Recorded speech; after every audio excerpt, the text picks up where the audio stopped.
teman-teman sekalian, meminta maaf, ya, berjanji tidak akan mengulangi kesalahan adalah sebuah hal yang sangat indah.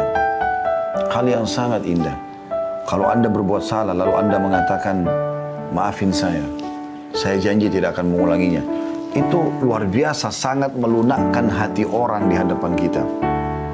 Ya.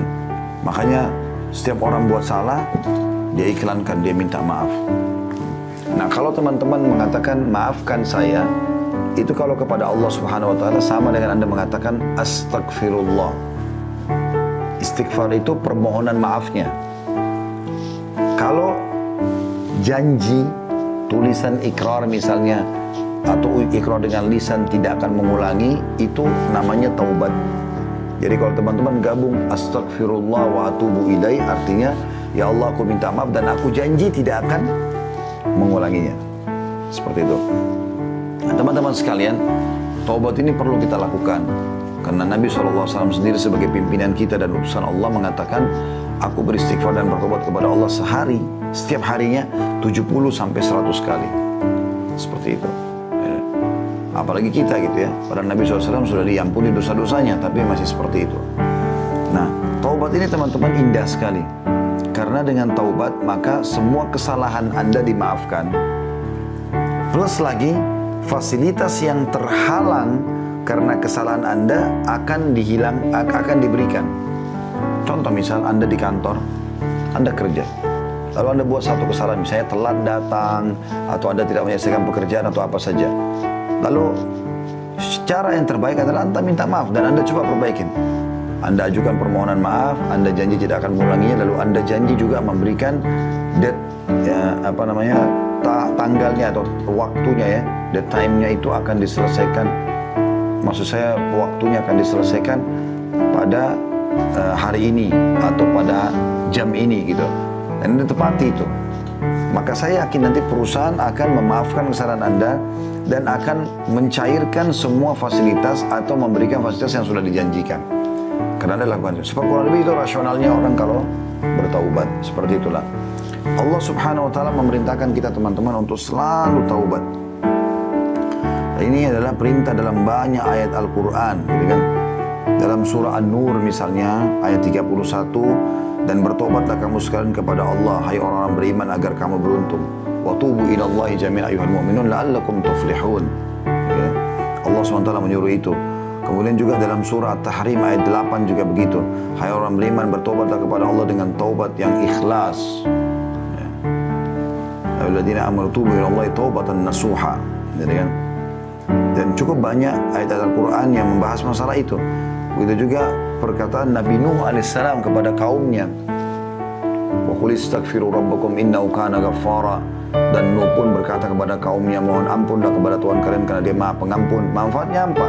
Yursilis sama alaikum midrara. Maka dia akan turunkan dari langit air yang deras, maksudnya rezeki. Ya. Karena kalau hujan turun dari langit, maka secara otomatis akan hidup tumbuh-tumbuhan, hidup hewan-hewan, manusia pun bisa hidup dari situ. Semuanya bisa bergerak dengan adanya air. Wa yumditkum bi amwalin wa banin.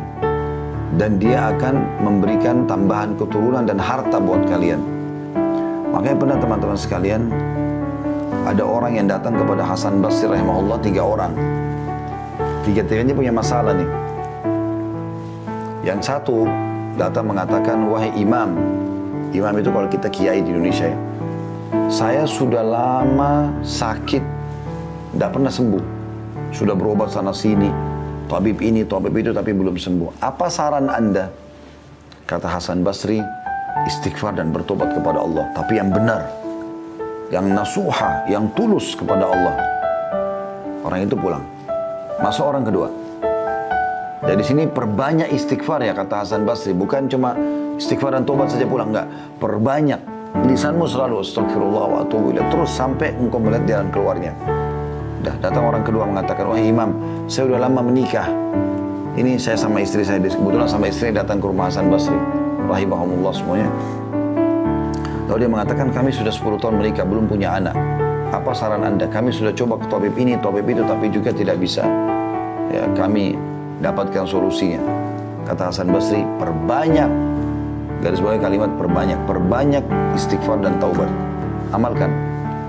Pulanglah orang itu, orang ketiga datang mengatakan, wahai imam, saya sudah lama bekerja bertahun-tahun, tidak pernah kaya seperti fulan. Ditunjuklah orang kaya di negeri itu gitu. Orang itu di kota Basra ya, di Irak. Maka kata Hasan, dan saya sudah coba kerja ini, kerja itu, tetap aja begini keadaan saya sudah sekian tahun. Apa saran anda, kata Hasan Basri, perbanyak istighfar dan taubat. Waktu pulang tiga orang ini, berkata pada saat itu teman-teman sekalian, murid-murid Hasan Basri, ada dalam asalnya dikatakan istrinya bertanya, kenapa anda cuma menyuruh istighfar dan taubat padahal orang-orang ini mungkin butuh sesuatu yang lain gitu. Maka apa kata Hasan Basri, tidakkah engkau membaca firman Allah subhanahu wa ta'ala tadi dalam surah Nuh itu ya, Nuh berkata kepada kaumnya, wa qul istaghfiru rabbakum innahu kana ghaffara. Ya, Nuh berkata beristighfar dan bertobatlah pada Tuhan kalian karena dia maha menerima tobat hambanya. Yursilis sama alaikum midrara, maka dia akan turunkan rezeki yang banyak dari langit. Wa yumbitkum bi amwali wa banin, dan dia pasti akan menambahkan buat kalian harta yang banyak dan juga keturunan. Jadi luar biasa manfaatnya. Imam Nawawi berkata rahimahullah, para ulama telah sepakat bahwa taubat dari seluruh perbuatan maksiat adalah wajib hukumnya. Wajib dilakukan dengan segera dan tidak boleh ditunda, apakah itu dosa kecil atau dosa besar. Nah, cuma bedanya teman-teman sekalian, kalau dosa kecil itu bisa diampuni dengan sholat, dengan wudhu, ya. Kemudian dengan semua ibadah lah, sedekah, bakti sama orang tua, jenguk orang sakit, semua ini bisa memaafkan dosa-dosa kecil. Tapi kalau dosa besar harus tobat nasuha. Artinya betul-betul kembali kepada Allah dengan tulus dan ikhlas. Imam Nawawi mengatakan syaratnya 3. Meninggalkan dosa itu seketika. Lagi zina berhenti, lagi riba berhenti, lagi bohong berhenti. Kemudian yang kedua menyesali.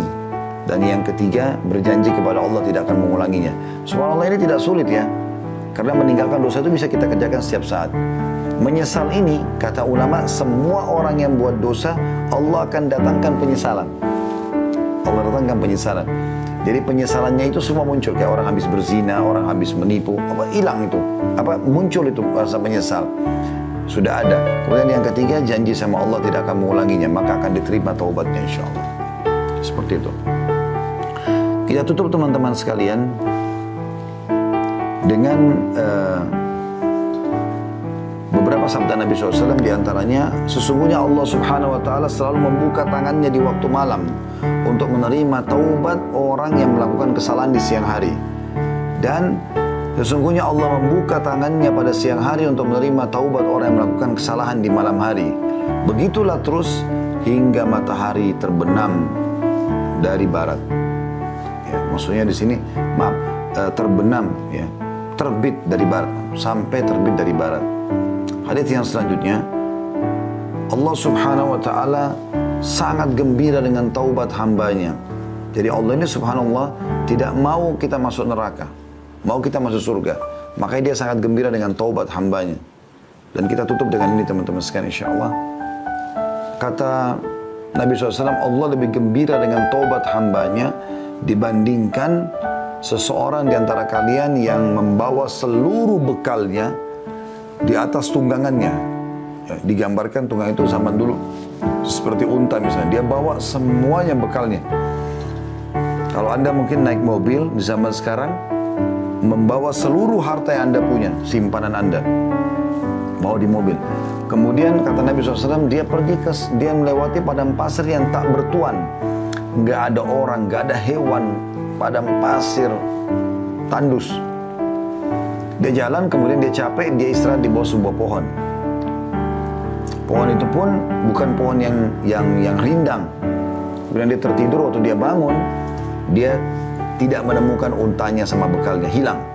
Lalu dia keliling-keliling mencari, tidak ketemu. Pada saat dia sudah putus asa, dia pun berkata pada dirinya sendiri, saya akan kembali ke pohon yang tadi saya tidur. Ya. Dan saya berharap pada saat saya bangun sudah mati. Maka Nabi SAW mengatakan dia pun kembali ke pohon itu, lalu dia tidur, ternyata pada saat dia bangun, dia temukan untanya sama bekalnya semua ada di depannya. Bagaimana gembiranya orang ini karena dia bisa melanjutkan kehidupan. Allah lebih gembira dengan tobat hambanya dibandingkan orang seperti ini. Resep ini teman-teman sekalian, curhat dengan Allah Subhanahu Wa Taala dan bertobat dari dosa-dosa, dipastikan keduanya insya Allah dan masuk dalam judul kita akan menjadi penyebab utama semua urusan Anda dimudahkan oleh Allah Subhanahu wa taala. Allahu a'lam.